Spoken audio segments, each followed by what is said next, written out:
বাপের বাড়িতে এসেও আমার আরাম নেই, সারাদিন কাজ করো, বাচ্চা সামলাও। তবে আমার মেয়েকে কাজের কথা বললে না করে না। আজকে রান্না করব ছোট্ট ছোট্ট আলু দিয়ে মাছের ভাঙা। এইটা কিন্তু মাংসের তরকারির থেকেও অনেক টেস্টি। আজকে বাড়ির সবার জন্য স্পেশাল একটা গিফট আছে, তাই মনের খুশিতে গরুর মাংস রান্না করলাম। আমি সবার জন্য আজকে নিয়ে এসেছি বালাচাও এবং আচার। করলার বালাচাও কখনো খেয়েছেন? আমার আব্বু করলা ভীষণ পছন্দ করে, তাই ভাবলাম করলার বালাচাও এনে দিই, যখন তখন গরম ভাত খিচুড়ি সবকিছুর সাথেই খেতে পারবে। আসসালামু আলাইকুম, কেমন আছেন সবাই? আজকে খুবই সুন্দর সুতির একটা থ্রি পিস পরেছি, কালারফুল থ্রি পিস, এবং সব আপুদের পরলে ভীষণ সুন্দর লাগবে। এই সুন্দর থ্রি পিসটা আপনারা পেয়ে যাবেন butterfly boost Sumaiya Facebook page থেকে। পেজটা ভিডিওর ডিসক্রিপশনে আছে। অনেক কমফোর্টেবল, অনেক আরাম, পরার পরও ভীষণ সুন্দর লাগে। আজকে আমি অনেক খুশি ছিলাম কারণ আব্বুর পছন্দের বালাচাও আচার এগুলো নিয়ে এসেছি। মুখের রুচি বাড়াতে এগুলো অনেক ভালো কাজ করে। গরম ভাত খিচুড়ি কিংবা পান্তা সবকিছুর সাথে খেতে পারবেন। কি ইন্টারেস্টিং না, চিংড়ি শুটকির সাথে করলাও থাকবে।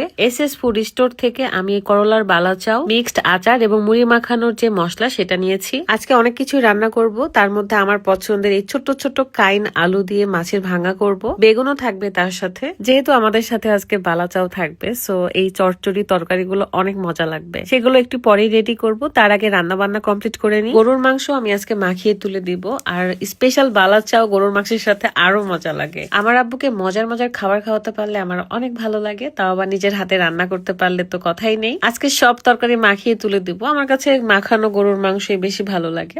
এদিকে দেখছিলাম রুকাইয়া এই বাঁশটা ধরে আছে, সে নিজের থেকে এগুলো করতেছিল, এন্ড আমি দূর থেকে দেখছিলাম, ভালোই লাগছে। ছোট্ট একটা বাচ্চা, মাশাআল্লাহ, দেখতে দেখতে কত বড় হয়ে গেল। আজকে ইফতারির জন্য সময় খুব কম ছিল, তাই দুইটা চুলাতে রান্না বসিয়ে দিয়েছি। আমার খুবই ভালো লাগে যখন আমি কাজ করি আর আমার মেয়ে এসে ঘুরঘুর করে, আমাকে এটা সেটার আবদার করে, দুনিয়ার কত গল্প করে আমার সাথে সে। এই পরিবেশটা আমার খুবই ভালো লাগে। একদিন হয়তো ভিডিও গুলো দেখবো আর মিস করব। মাংসটা বসিয়ে দিয়ে আমি ভাবলাম বালাচাওটা প্লেটে ঢেলে নি। আমার তো গন্ধে এখনই খেতে ইচ্ছা করছিল।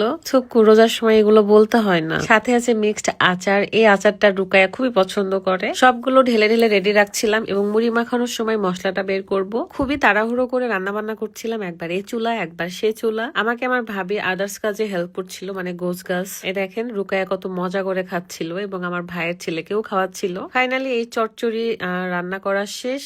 কেমন লাগছে দেখে অবশ্যই কমেন্ট করতে ভুলবেন না। মাংসর থেকে ওইটা বেশি টেস্ট হয়েছে। সাথে লাল ছোট বরবটি ভাজিও করেছি। মোটামুটি সব রান্না শেষ, এখন ইফতারির জন্য সবকিছু রেডি করে ফেলবো। আমার মেয়েটা দেখলাম লাগেজ থেকে হিজাব বের করে একাই পড়েছে। তাকে কলা আনতে বলছিলাম, সে দেখেন এক ঝুড়ি কলা নিয়ে এসে আমার হাতে দিচ্ছে। মাশাআল্লাহ, আমার মেয়েটার জন্য সবাই দোয়া করবে। বালাচাও যদি পেঁয়াজ মরিচ তারপর টমেটো শসা এগুলো দিয়ে মাখান তাহলে কিন্তু আরো মজা লাগবে। সময় খুব কম ছিল, তাই আমি জাস্ট খিচুড়ির সাথে বালাচাও নিয়েছি এবং মুড়ি মাখাবো।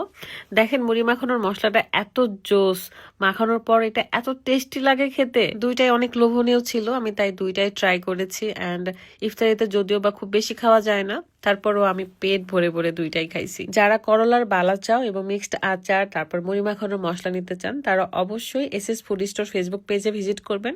পেজটা ভিডিও ডিসক্রিপশনে দেওয়া আছে। আলহামদুলিল্লাহ সবকিছুর জন্য। সো সবাই ভালো থাকবেন, সুস্থ থাকবেন। এখনকার মতো বিদায় নিচ্ছি। আল্লাহ হাফেজ।